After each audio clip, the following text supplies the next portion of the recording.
Eh bien ici, quand on voit cette haine qui prend de l'ampleur, eh bien il est important de traiter le mal à la racine. Il est important de traiter le mal à la racine et d'essayer de se débarrasser de la haine de la meilleure des manières. Et cela passe par quoi? Cela passe par l'éducation des enfants. Et comme l'a rappelé le Cheikh Ahmad, c'est les éducateurs, c'est les spécialistes, c'est les imams aussi, c'est dans les mosquées. Il faut rappeler aux jeunes la gravité du radicalisme et du terrorisme, en donnant des exemples concrets et en leur rappelant ici qu'Allah subhanahu wa ta'ala, ainsi que notre noble messager, déteste la haine, cette haine qui rend aveugle, cette haine qui pousse à la folie. Et bien sûr, il y a des gens qui vont dire, parce que je sais qu'il y a des non-musulmans qui nous écoutent souvent, ici, à travers Internet et autres, ils vont dire, oh là, il parle d'enfants, éducation, c'est pas lui qui a dit sur la musique, la fameuse polémique. Et bien sûr, ici, ma maladresse de 15 secondes a fait bannir tout le grand bien qu'on a fait sans se glorifier. Et ici, bien que tout le monde sait que je parlais d'une métaphore, et que bien sûr, qu'on le veuille ou non, on est tous amenés à écouter de la musique tous les jours, et c'est pas pour ça qu'on est transformé. Mais bon, allons au-dessus de cela. Et ici, il est important de revenir sur des sujets importants devant les enfants, pour qu'ils aient une ouverture d'esprit et rappeler la gravité de quoi? La haine. La gravité de quoi? De la haine. En leur disant, attention, quand tu te mets en colère, quand tu as cette haine qui prend de l'ampleur dans ton cœur, faut la bannir. Sache qu'elle va te rendre aveugle.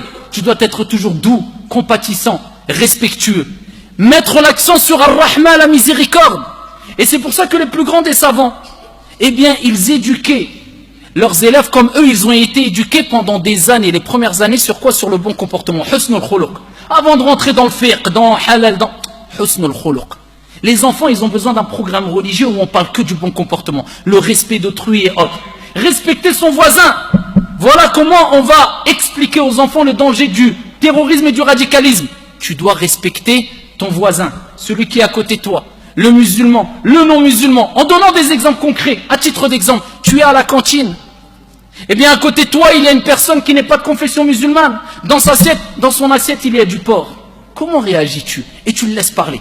Parce qu'on ne va pas remettre la faute toujours sur eux, les imams et les prédicateurs et les professeurs dans les mosquées. Quelquefois, il faut qu'eux, ils ont un travail à faire à rattraper les dégâts qui ont été faits quelquefois à la maison ou autre.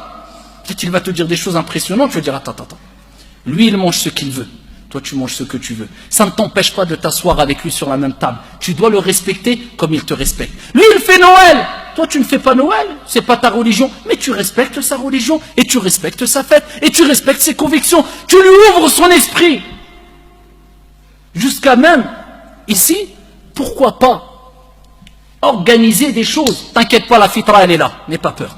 Organiser des sorties avec les enfants, au lieu qu'on entende, oui, il y a une visite à la mosquée de gens de telle école qui veulent visiter la mosquée. Khalas, nous on prend les devants.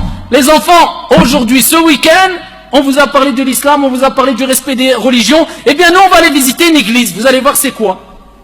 Par curiosité, la fitra, elle est là, n'aie pas peur. Eh bien, tu vas et tu le ramènes dans l'église. Ça, c'est un lieu de culte pour casser cette... Parce qu'on est à une époque où il y a un mélange qu'il n'y avait pas à une certaine époque. Il faut contextualiser les choses. Ça, c'est une église. C'est des gens qui doivent être respectés. Ils adorent Dieu d'une manière que nous, on n'adore pas Dieu. Eh bien, on a notre croyance, ils ont leur croyance. Mais voilà, tu casses cette barrière. Ça, c'est des choses concrètes qu'il faut apporter aux jeunes et aux professeurs et aux imams dans les mosquées. Et il faut prendre ces initiatives. Avoir ici une ouverture d'esprit, c'est quelque chose de très important. Leur rappeler qu'il y a des divergences, mais à leur niveau. En disant, même dans la communauté, des gens ne vont pas prier de la même manière que toi, tu les respectes. Et des gens vont diverger avec toi, tu les respectes. Et leur dire aussi, attention, il ne faut pas avoir cette crise d'identité, ou alors ce phénomène qui se répand beaucoup chez les personnes âgées. J'ai besoin d'avoir un habit spécifique pour me dire musulman. Pour les hommes et pour les femmes, ça c'est un danger. Dès le plus jeune âge aux enfants, il faut leur dire, si tu sors en pantalon, il y a un mal. Pas de mal. Est-ce qu'il faut avoir un qamis avec des mots simples? Il faut avoir un qamis pour être musulman? Est-ce que la fille, si de elle-même, quand elle est adulte, elle veut mettre le voile, est-ce qu'il y a un voile spécifique? Ou ici, il y a une tenue spécifique aux femmes? Non! Tu casses cette chose-là. Pour pas qu'ils pensent que, si cette femme-là a un djilbab très large, elle est pieuse. Si elle a un autre tenue vestimentaire, une abaya, c'est une égarée. C'est dès le plus jeune âge. Ce frère-là, un qamis, il est pieux. eh bien ce frère-là, il taille sa barbe, il n'a pas de qamis, c'est un égaré. C'est dès le plus jeune âge. Et wallahi al-azim, ça commence comme ça. Et si on fait le travail dès le plus jeune âge, eh bien on va permettre à ces jeunes de ne pas faire les erreurs qui peut-être nous dans lesquelles on est tombé, sans jamais toucher à la violence ou autre, mais ça reste des erreurs. Donc ici, c'est comme ça que ça se passe, ayyuhal ahibba. La vraie déradicalisation, c'est pas des radicalisations parce qu'ils ne sont pas radicalisés, mais le fait de les immuniser, les vacciner, avoir une ouverture d'esprit, un respect, la tolérance, et wallahi wa rabbil Kaaba, on ne cherche ni les éloges de je ne sais qui ou un tel, on fait ça pour Dieu et on est sincère, on n'a pas un double discours. Et c'est pour ça qu'il est important de satisfaire Allah subhanahu wa ta'ala avec un travail concret. Et bien sûr, il y a des gens qui veulent dire, c'est moi qui ai fait le travail. Toi, tu fais les choses pour Dieu. Tu sais comment traiter le sujet. En profondeur, fais-le et agis.